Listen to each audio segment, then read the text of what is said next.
Welcome back to our daily Bible study. I'm Matthew Gage, pastor of Faith Baptist Church in Decatur, Texas, and we're going to be in Genesis chapter number 21 today. Genesis chapter number 21, and of course, there's kind of three main things we're going to look at in this chapter. First is the fulfillment of promise to Abraham. He will have a son with Sarah. We will have the birth of Isaac.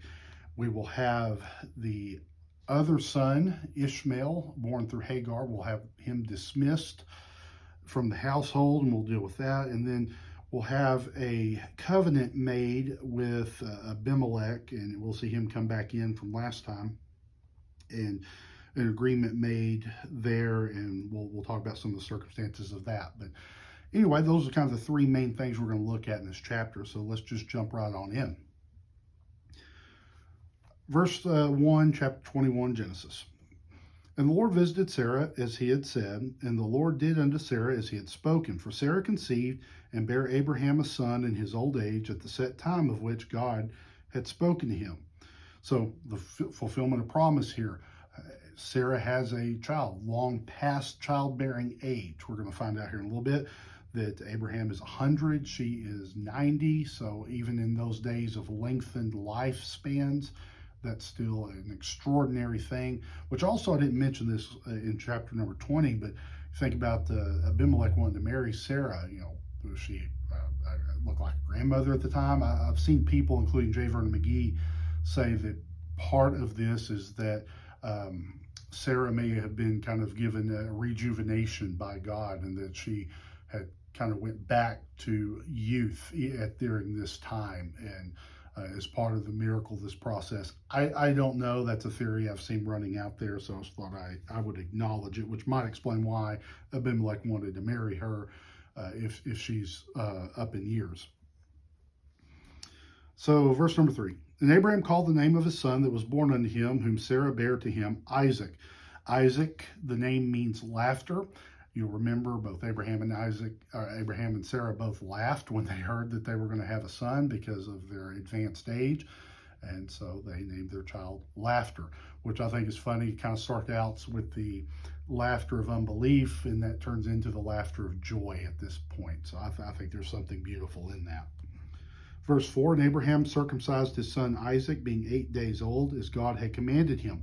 We saw a few chapters ago the institution of the Jewish rite of circumcision, and Abraham was an adult and Ishmael was older. This is the first time that we have the record of one being circumcised on the 8th day after birth, just as we'll see Christ circumcised, and that was the Jewish custom from its institution on. But this is, I believe, the first record we have of it being observed on the 8th day after birth.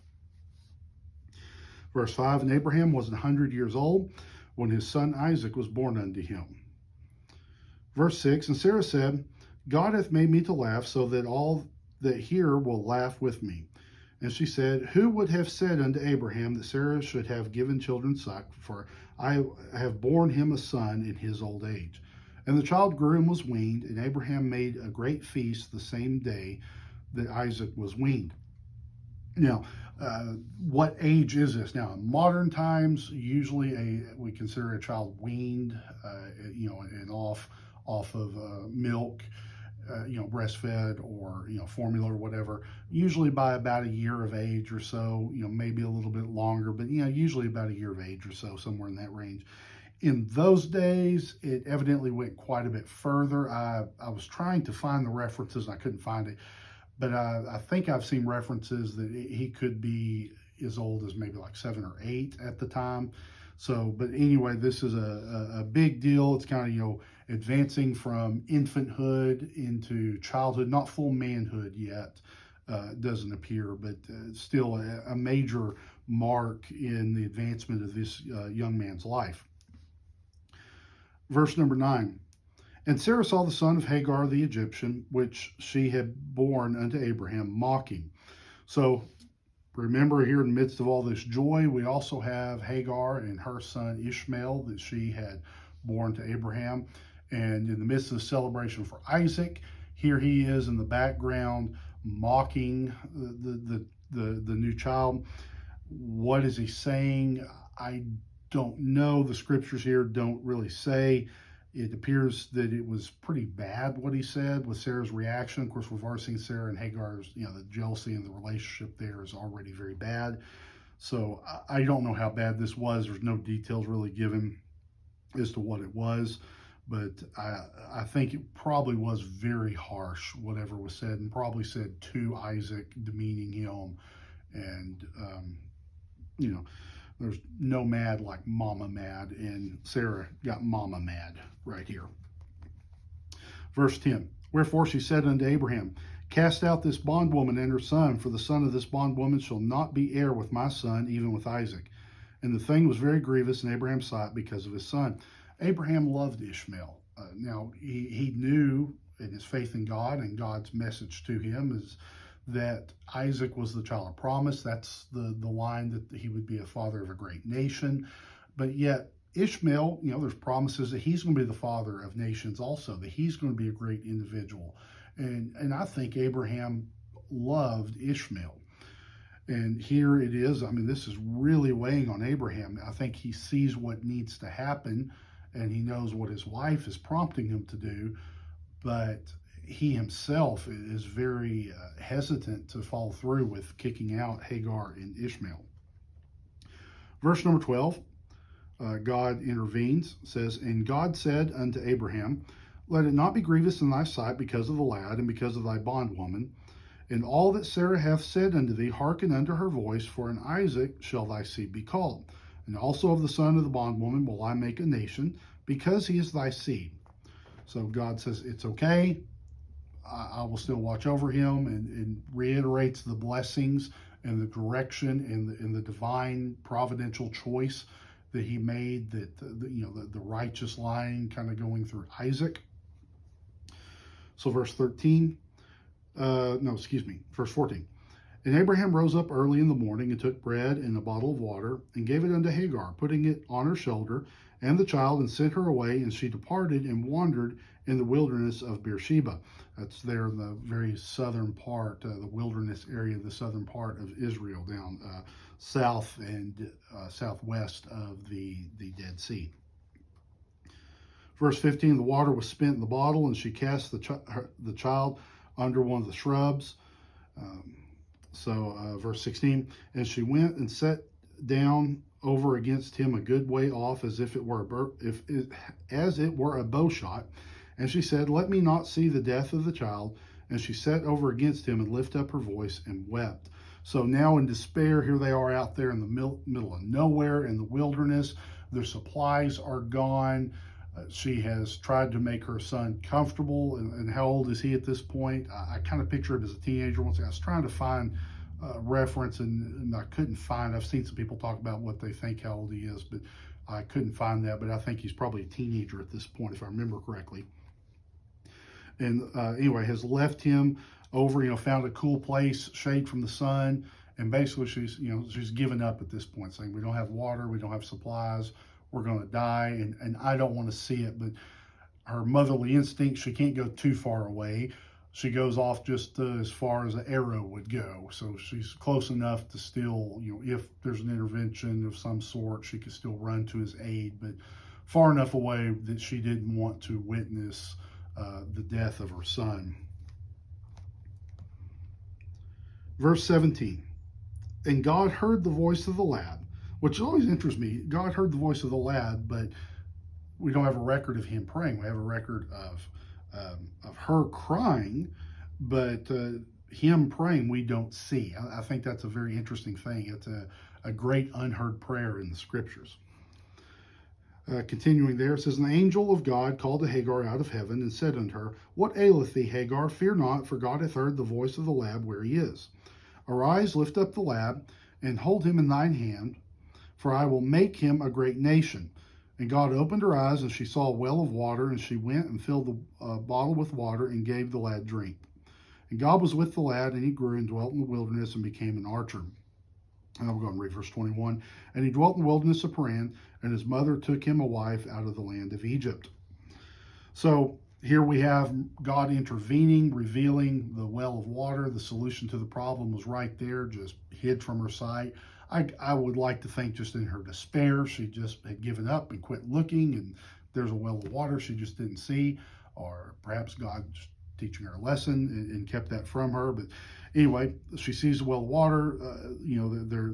They're sustained through this time. Ishmael grows up, becomes strong. We see the beginnings of his family. She finds him a wife back down in Egypt where she was from. And I mentioned before, there's at least some Jewish tradition that said she may have been some sort of princess, maybe daughter of the Pharaoh, but may have been some sort of royalty. There's a certain lot of Jewish tradition that says that. So anyway, now we have him set up to have a family, to be his own man, independent of Abraham and Isaac, and God's still going to bless him, and we'll revisit him later on. But God does watch over and make him a very mighty man. So God is true to his word with him. We'll revisit that later. Verse 22 is the third section here, and this we have Abimelech from chapter number 20 showing back up, and we'll jump in here. And it came to pass at that time that Abimelech and Phicol, the chief captain of his host, spake unto Abraham, saying, God is with thee in all that thou doest. Now therefore swear unto me here by God, that thou wilt not deal falsely with me, nor with my son, nor with my son's son, but according to the kindness that I have done unto thee, that thou shalt do unto me and to the land wherein thou hast sojourned. So they come with this request, Abimelech with the request, saying, we want an agreement, a covenant between us, an alliance, if you will, saying, that we're going to be together, we're on the same side, and we're going to have peace between us, for generations to come, his son, his son's son. Verse 24, and Abraham said, I will swear.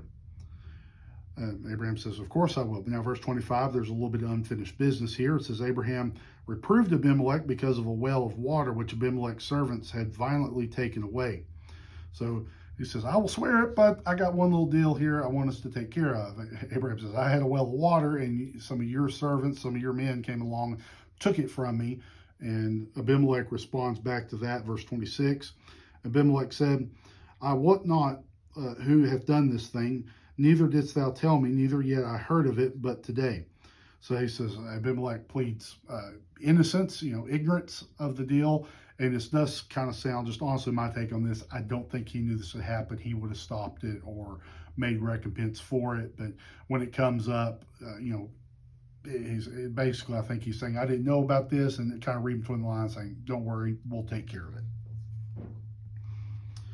Verse 27, and Abraham took sheep and oxen and gave them unto Abimelech, and both of them made a covenant. And Abraham set 7 ewe lambs of the flock by themselves. And Abimelech said unto Abraham, what mean these 7 ewe lambs which thou hast set by themselves? And he said, for these 7 ewe lambs shalt thou take of my hand, that they may be a witness unto me that I have digged this well. Wherefore he called that place Beersheba, because there they had sworn both of them. Beersheba means the well of oath is what that translates to. So the agreement's made, there's sacrifices made. That's what happened with these covenants. You had the sacrifices done. We talked about that in the previous video. But there's this added element here where Abraham says, okay, well, we're going to make it official as part of this covenant that that's my well. And so he swear, and so everybody's happy. Verse 32. Thus they made a covenant at Beersheba. Then Abimelech rose up, and Phicol, the chief captain of his host, and they returned into the land of the Philistines. And Abraham planted a grove in Beersheba, and called there on the name of the Lord, the everlasting God. And Abraham sojourned in the Philistines' land many days. So here, when we close out this chapter, we've got a lot of things that have happened, a lot of momentous events. We've had the birth of Isaac, we've had the dismissal of Ishmael, and then here we have this covenant made with Abimelech. So 3 very important things, most important of which being the birth of Isaac. And when we get in here next time in chapter number 22, we'll get into probably the most famous story about Isaac in Abraham, and that is when God commanded Abraham to offer Isaac as a sacrifice. And we'll get to that next time. So looking forward to that one. Anyway, I appreciate you watching, and I hope it's been a help and a blessing to you.